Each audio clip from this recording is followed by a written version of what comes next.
United States Department of Transportation, also known as DOT, they getting a little bit smarter and a little bit slicker. So the Department of Transportation, DOT, has decided to start accepting oral fluid testing as part of their drug testing policy. So right now there are about 3 tests. You have the hair follicle test, the urine test, standard urine testing, and now you have oral fluid testing.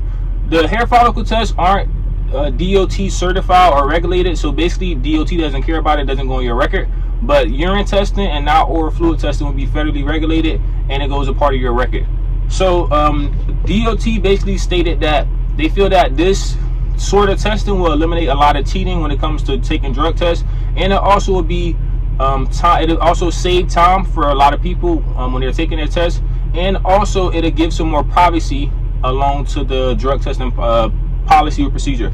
So most of the time, standard procedure when you go take a drug test, you're actually going to a room, they give you a sample, you fill the sample up, you come back, give it to them, and then you're off on your way.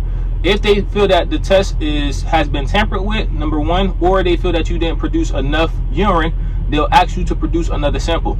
And the way that works, they basically ask you to go out into a room or some sort of place. You basically can't leave the premises, but you have to go out into the room or the floor where you're taking the test at, the drug test, and you get 3 hours. You can't leave, you can't go anywhere, you can't do anything. You have 3 hours to produce another sample. They bring you some water, and you have up to 3 hours to produce another sample. If you don't produce another sample within 3 hours, you have to go be evaluated by a doctor, and it's basically like you felt, basically. So yeah, that's how that works. So now moving forward, the alternate procedure would be, let's say that they feel you didn't produce enough for the sample, or they feel that you tampered with the sample. Then now the secondary option would to be oral fluid testing. So it's basically like a quick swab in your mouth, and they collect the sample that they need. You can do some research or Google it, you can find more about it, but they do like a quick little swab, and with that swab they're able to test the swab for drugs and whatever.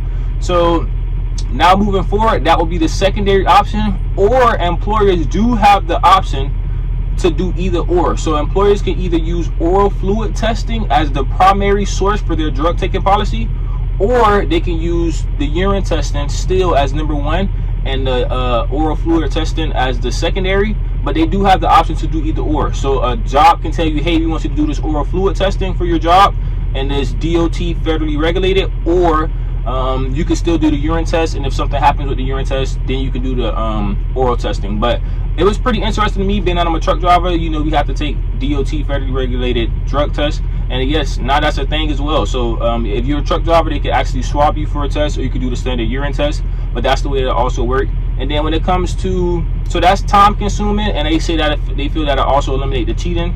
And then the third reason was privacy. I didn't know this until I actually researched it online. Some federally regulated jobs require you to be observed when you're taking your test.